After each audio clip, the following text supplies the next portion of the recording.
Olá, queridos. A Bíblia como ela é. Hoje vamos estudar o livro de Atos dos Apóstolos. Nesse caso é a 10ª lição do Novo Testamento. Antes, gostaria de lembrar para que você faça a sua inscrição. Se inscreva no canal, divulgue o canal, repasse para os colegas, para os amigos, para os grupos específicos, principalmente os grupos da igreja. É uma boa ferramenta para estudarmos a palavra de Deus. E Atos dos Apóstolos, nós temos como alvo da lição, conforme nós verificamos nas lições anteriores, nós temos aqui 3 alvos para ser alcançado nesta lição. Lembrando que estamos dividindo alguns evangelhos e algumas lições em 2 partes, para não ficar o vídeo muito longo, que é uma panorâmica, é um resumo. Na verdade, uma aula dura quase 1 hora. Estamos tentando condensar para, no máximo, 20 minutos cada aula. Então, o primeiro alvo é saber, analisar os principais aspectos do crescimento da igreja. Crescimento da igreja, no livro de Atos dos Apóstolos. Esse é o primeiro objetivo, o primeiro alvo, propósito da lição. Sentir, interessar-se por fazer parte ativamente da história da igreja. Nós somos a igreja do Senhor do século XXI. E ela está em desenvolvimento.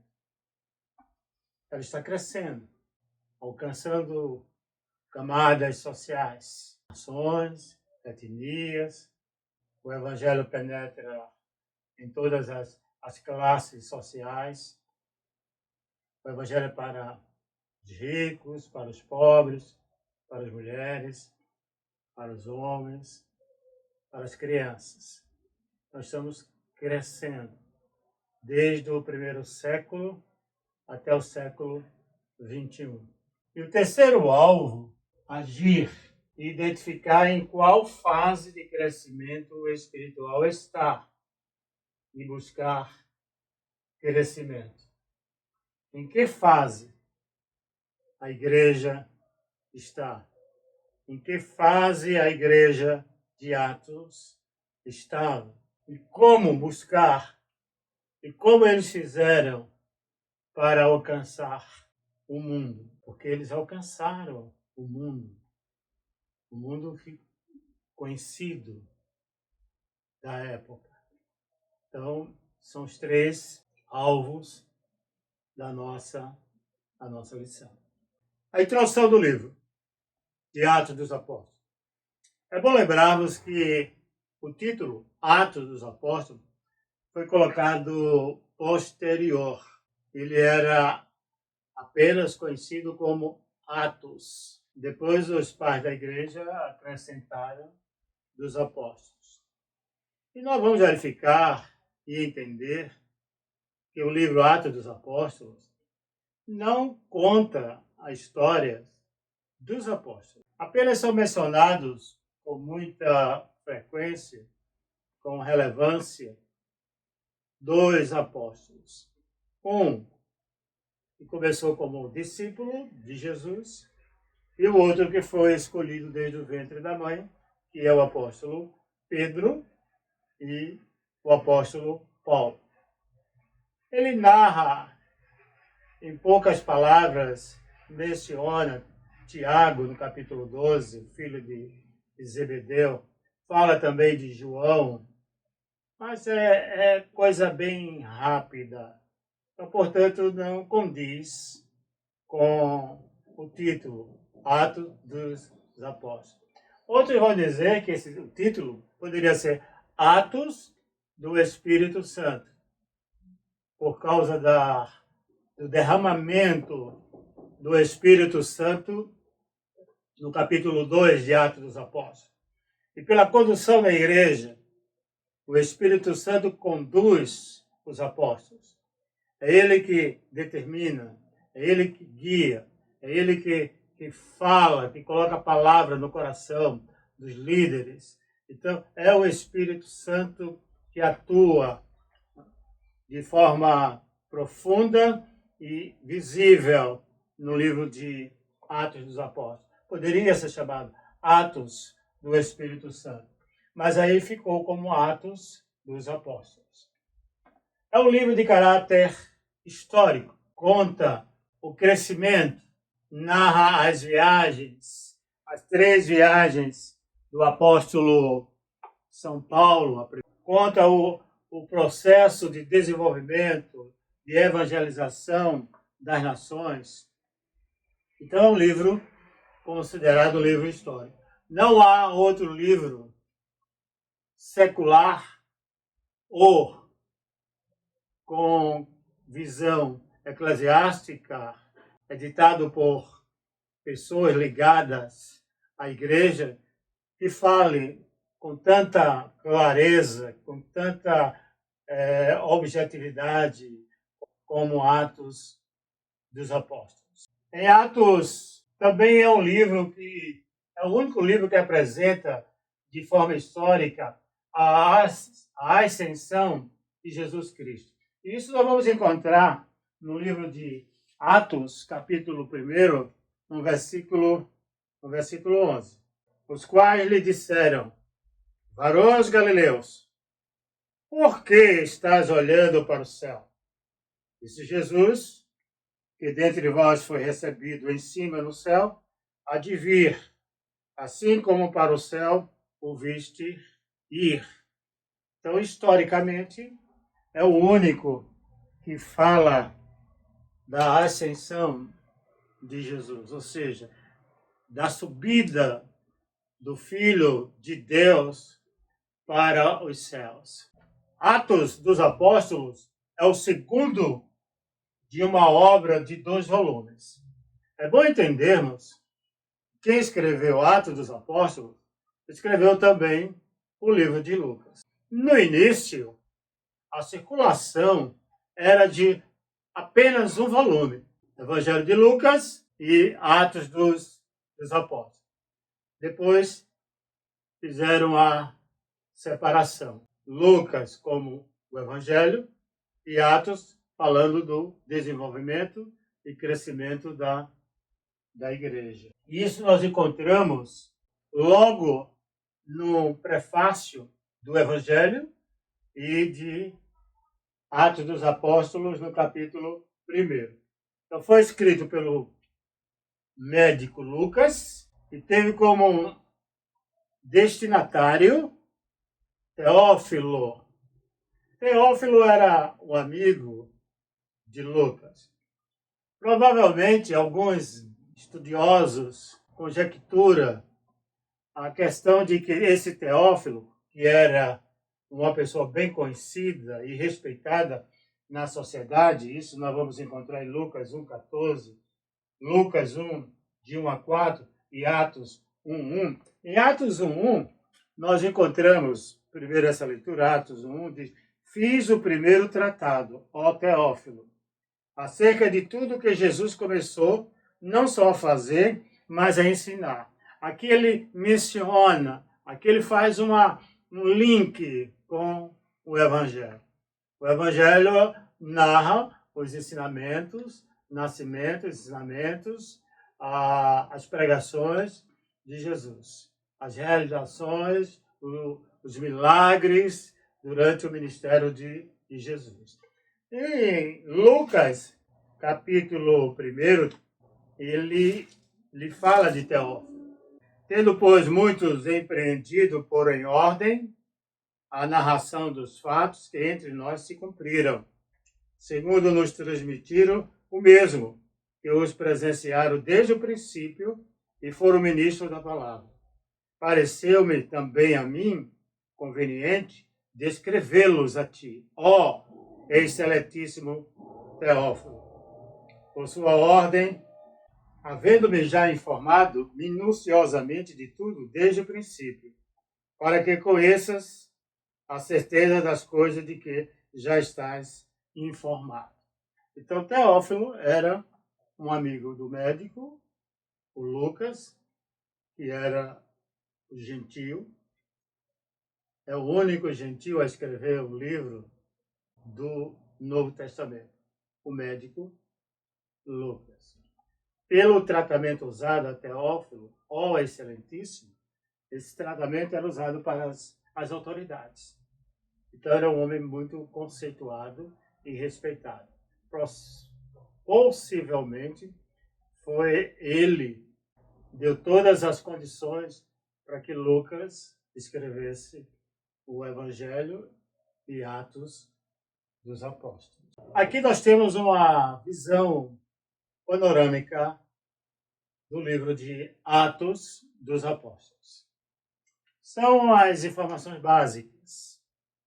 São importantes porque ao lermos um livro, nós temos a curiosidade, um livro secular, de saber o autor, saber o ano, saber a data que foi escrito, contexto histórico, qual é a ênfase dada àquele livro. Isso também acontece com os livros sagrados, os livros ordenados, livros inspirados por Deus, como a Bíblia Sagrada. Aqui nós temos o grupo Atos dos Apóstolos, pertence a um grupo denominado histórico. Por que é diferente dos evangelhos? Os evangelhos chegam a ser, não é, mas chega a ser parecido com a biografia de Jesus. Nascimento, proezas, seu ministério, os milagres que ocorreram durante o seu ministério, a vida, a morte, nos evangelhos. Aqui nós temos Atos dos Apóstolos. Atos dos Apóstolos é um elo de ligação dos evangelhos com as cartas ou com as epístolas.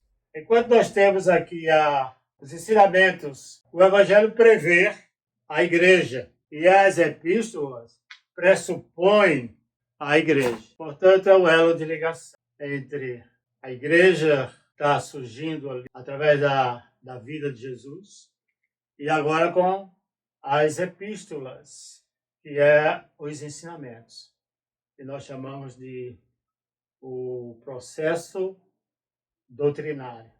Então, Atos fica ali no centro, liga as duas partes.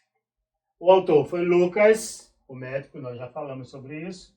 A data é uma data provável pelo conteúdo do livro, pelas pesquisas utilizadas. Então, o livro foi escrito em 65 depois de Cristo, ou seja, no primeiro século. O local é incerto.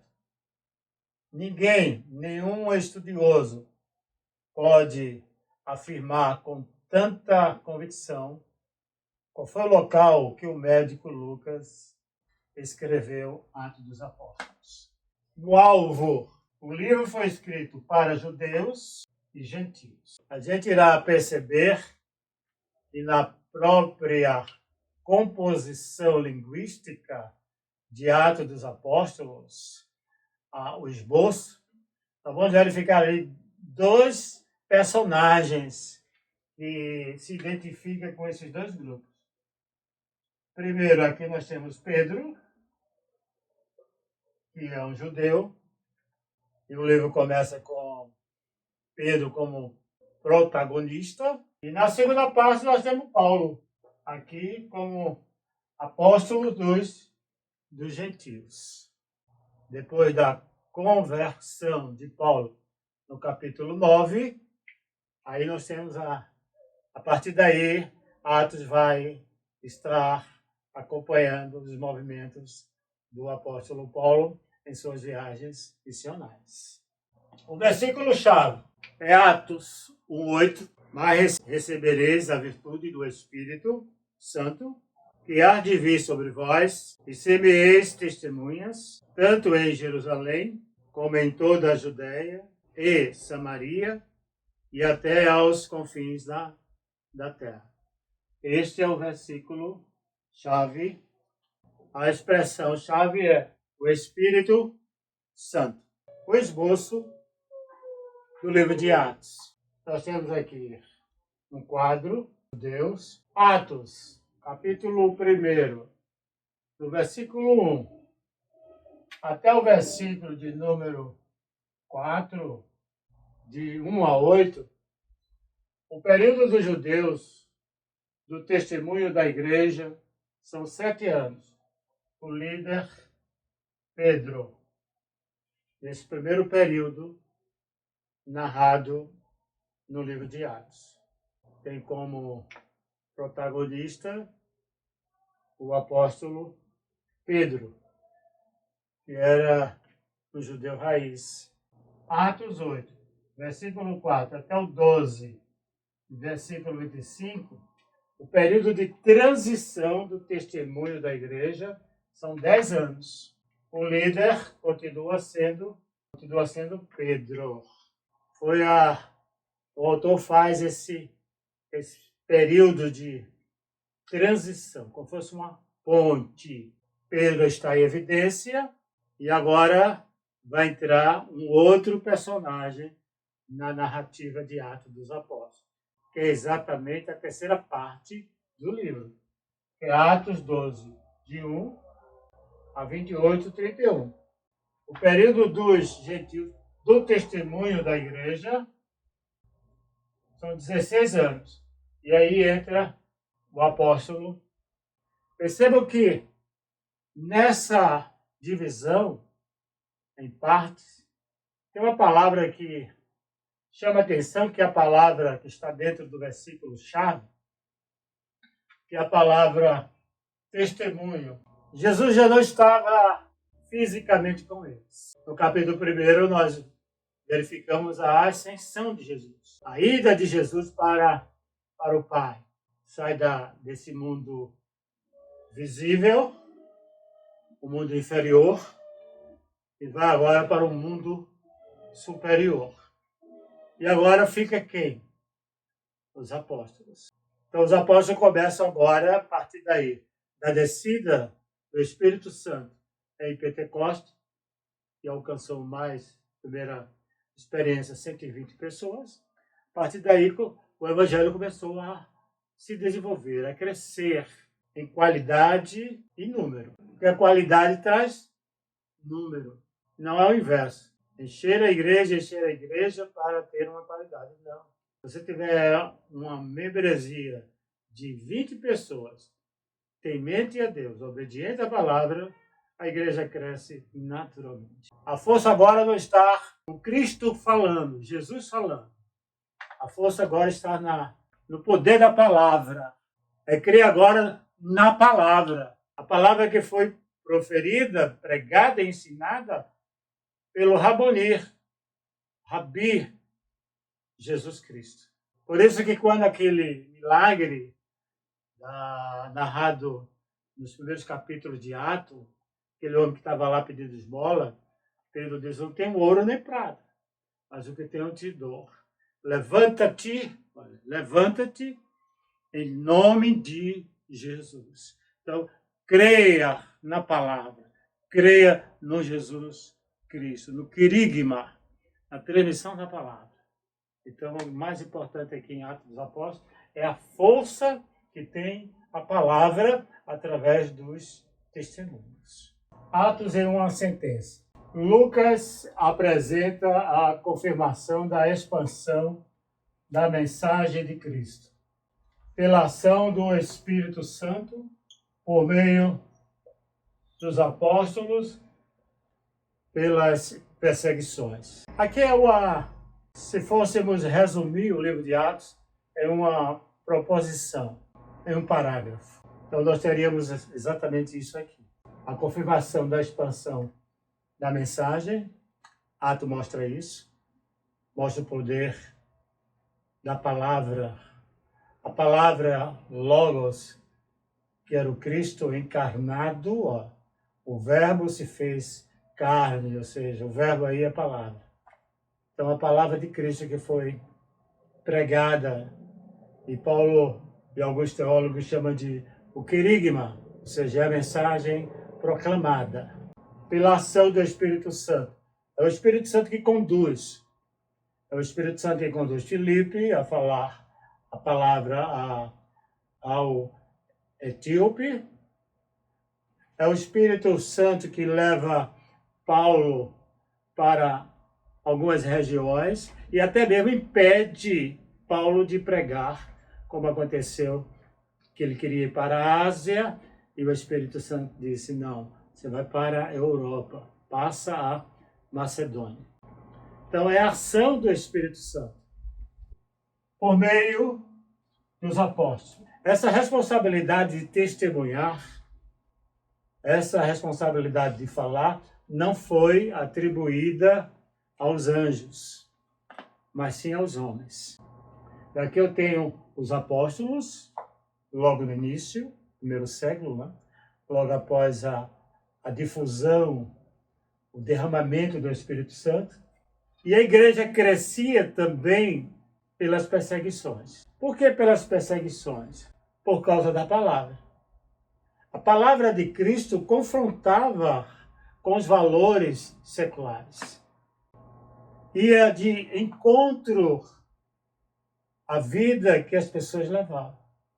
Por isso as perseguições. Perseguições internas e perseguições externas. Algumas pessoas oram, vamos orar para que haja perseguição no país, só assim a igreja cresce, só assim a igreja busca mais o Senhor. Não, é o oposto. Quando a igreja busca mais o Senhor, quando a igreja vive a palavra do Senhor, naturalmente virão as perseguições. Perseguições internas e externas. Ou seja, as perseguições começam dentro da nossa própria casa. No trabalho, na própria igreja, na vizinhança, enfim, quando se vive o Evangelho, nós somos perseguidos. Porque contrariamos os seus interesses, contrariamos os seus valores. Os valores de Deus são outros. São valores morais eternos. Aqui eu tenho uma ilustração, como aconteceu no início da proclamação do Evangelho segundo o Atos dos Apóstolos. Eu tenho Atos dos Apóstolos, eu tenho os apóstolos, que eram os discípulos de Jesus. Eu tenho aqui Atos do Espírito Santo. Sem o Espírito Santo, a igreja não crescia. O Espírito Santo é a força motriz da igreja. Então, Atos dos Apóstolos, Atos do Espírito Santo, então é igual aqui à igreja. A igreja precisa desse alicerce. A doutrina apostólica e da ação do Espírito Santo. E assim a igreja se desenvolve, porque a igreja é um órgão vivo. Ela está em movimento, segundo a visão de Atos dos Apóstolos.